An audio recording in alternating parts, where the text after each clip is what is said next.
Scientific तरीके के साथ चेकआउट किया प्लान है। पहले जोन्स को डिवाइड करना और फिर हॉटस्पॉट को चेक करना और फिर लोगों को कंटेनमेंट में रखना। आखिर ये रेड जोन हॉटस्पॉट है क्या? आज इसी विषय पे बात करेंगे, हमारे साथ बने रहेगा।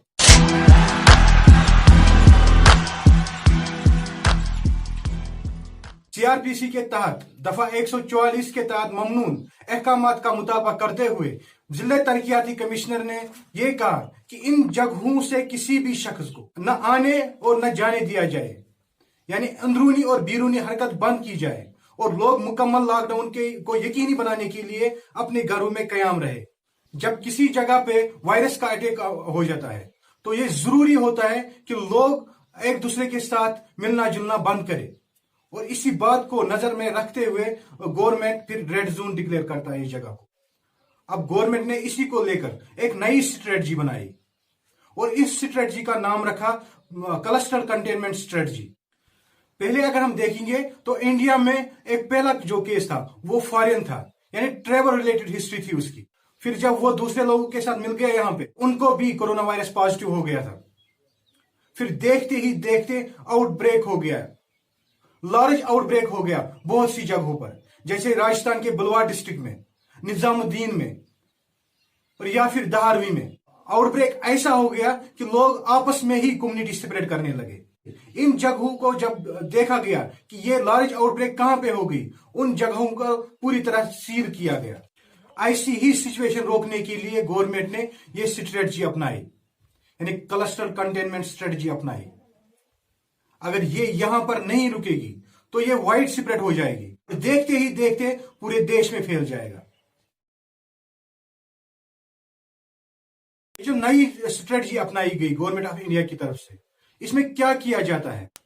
पहला जो पॉइंट है उसमें जियोग्राफिकल क्वारंटीन किया जाता है। पहले इस जगह को पूरी तरह से अलग किया जाता है और फिर सड़कें बंद की जाती है, बैरियर्स लगाए जाते हैं सड़कों पे,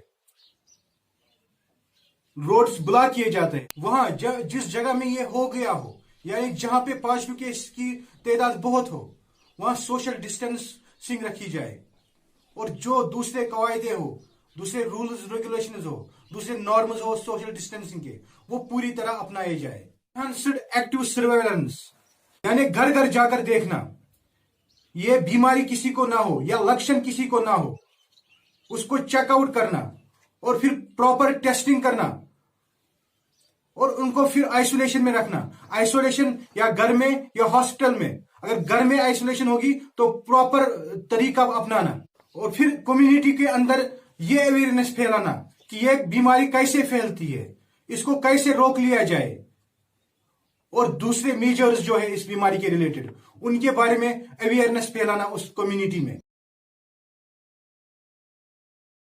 पहले ये स्ट्रेटजी यानी क्लस्टर कंटेनमेंट स्ट्रेटजी चाइना में देखी गई, क्योंकि ये बीमारी की शुरुआत चाइना से ही हो गई। वहां की कोविड सिटी जो वुहान में आती है, उसमें ये स्ट्रेटजी पहले अपनाई गई और फिर दूसरे देशों में गई। 12 मार्च को ये न्यूयॉर्क के न्यू रोशल सिटी में भी अपनाई गई। इसमें मेनली जियोग्राफिकल क्वारंटीन लिया जाता है, जिसको फ्रेंच में कॉर्डन सैनिटायर भी कहा जाता है। इसमें क्या किया जाता है कि अगर किसी प्रॉपर जगह पे बहुत से केसेस आए, उस जगह को सील किया जाता है, कॉर्डन ऑफ किया जाता है, यानी लोगों की अंदरूनी या बैरूनी हरकतों को रोक लिया जाता है। हर किस्म के व्हीकल्स, चाहे वो प्राइवेट हो या पब्लिक हो, उसको भी रोक लिया जाता है। हर तरफ के रास्ते पर फौज तैनात किया जाता है। अगर किसी मेडिकल इमरजेंसी हो या कोई एसेंशियल सर्विस हो, उसको छोड़ दिया जाता है, मगर प्रॉपर थर्मल सर्वाइविंग के बाद। वो लोग जो इस जगह के अंदर जाना चाहते हैं, चाहे वो मेडिकल टीम हो या और कोई, उनको प्रॉपर हाइड्रोक्सीक्लोरोक्वीन का डोज दिया जाता है।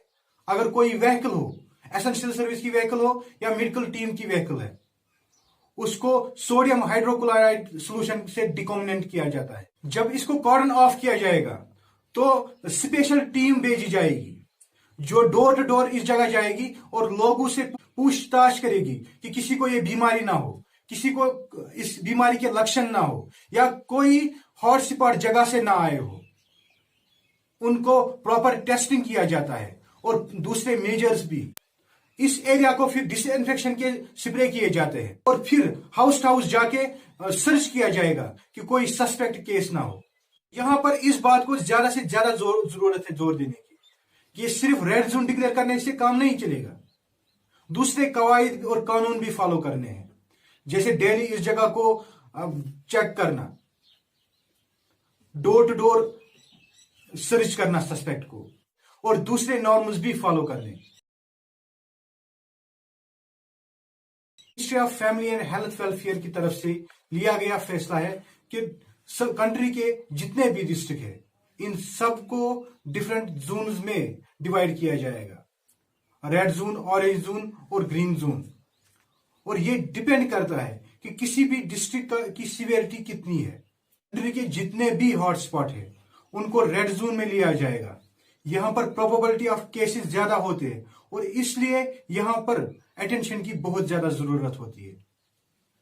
इसमें यह कहा गया है कि अगर लेस देन 4 डेज में इसके केसेस डबल हो जाए तब इसको रेड जोन डिक्लेयर किया जाएगा। इसकी कैलकुलेशन मंडे को की जाती है, पिछले 7 डेज को एनालाइज करके। अगर कोई भी सामान जरूरत का सामान हो तो उनको डोर टू डोर सप्लाई किया जाता है। दूसरा है ऑरेंज जोन। अगर पिछले 14 डेज में कोई भी केस ना आया हो इस जगह पे तो इसको ऑरेंज जोन डिक्लेयर किया जाता है।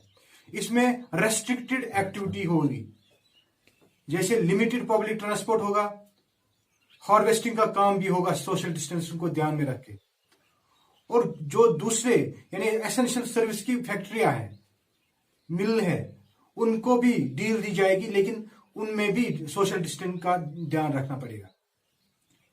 और लास्ट जो है वो ग्रीन जोन, जहां पर लास्ट 28 डेज में कोई भी केस ना आया हो, उसमें पूरी तरह डील दी जाती है।